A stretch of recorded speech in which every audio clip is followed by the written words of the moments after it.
In February 1959, the Ural Mountains of the Soviet Union offered one of the most hostile environments on Earth. At night, the temperature on the exposed slopes plummeted to a lethal 22 degrees below zero. The 9 college hikers venturing into this landscape were well aware of the danger. They were highly seasoned survivalists, fully equipped and trained to navigate extreme Arctic conditions. When they missed their scheduled return date, weeks passed before a search party finally tracked their route.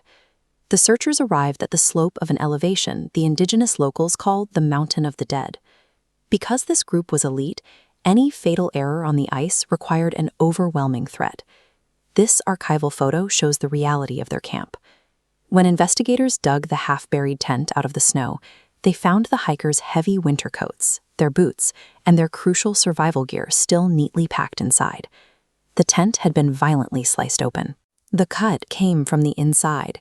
In the pitch-black hours of the night, the hikers bypassed the zipper, slashed the canvas wall, and sprinted directly into the sub-zero blizzard. A trail of footprints led away from the camp and down toward the tree line. The spacing of the prints indicated a dead sprint.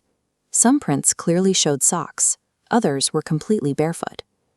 Abandoning shelter for a sub-zero storm indicates that the 9 survivors perceived the threat inside the tent as deadlier than the cold. The first few bodies were located frozen near a makeshift campfire. The initial assessment pointed to a tragic death by exposure. It took months to expedite the remaining hikers from deep within a ravine. The medical examiners quickly realized these victims did not freeze. They had sustained massive, catastrophic physical trauma. The coroner noted severe skull and chest fractures.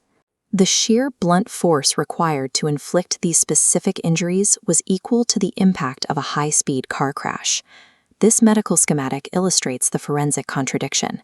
Despite the shattered bones, there was zero external trauma. No scratches, no puncture wounds, and no bruising. The massive destruction occurred entirely beneath unbroken skin. The autopsy report detailed one final anomaly. One of the female hikers in the ravine was found missing her eyes and her entire tongue. A heavy blizzard cannot shatter ribs without bruising the skin. These findings suggest the slope had become an active crime scene. The Soviet military immediately took over the investigation, and the proceedings became highly classified. Laboratory tests conducted on the hikers' remaining clothing revealed an unnatural contaminant. The fabric was saturated with abnormally high levels of radiation.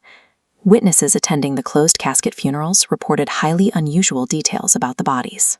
They claimed the victims' skin had turned a deep, unnatural shade of orange, and their hair had gone entirely gray.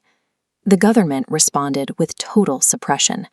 They abruptly closed the entire mountain region to the public for 3 years and locked away the case files. The official military conclusion released to the public was brief. It stated simply that the hikers had died because of an unknown compelling force. The combination of radioactive materials and institutional secrecy points the investigation toward a classified human experiment. Investigators have stress-tested several theories against the facts. Did a freak slab avalanche crush their tent? That force explains the shattered ribs, but entirely fails to account for the radiation on the clothing. The Soviet weapons testing theory offers a different angle. An accidental detonation or chemical drop accounts for the radiation, the discolored skin, and the immediate military cover-up.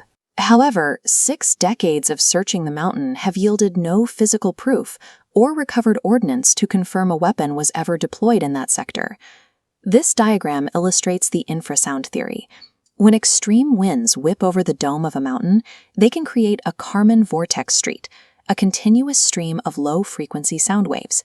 These specific low-frequency waves are scientifically proven to induce absolute, irrational panic in the human brain. It is a biological response that could cause 9 rational experts to slash their way out of a tent to escape a terror that wasn't physically there. Every logical theory falls short of the complete picture.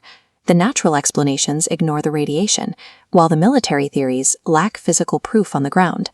For over 60 years, no scientist, detective, or government has been able to reconcile the contradictory evidence left on that slope.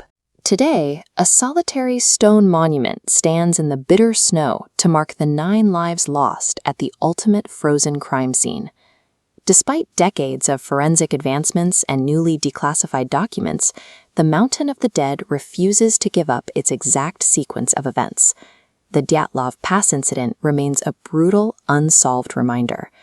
Even with modern expertise and elite preparation, out in the extreme wild, humanity is not in charge.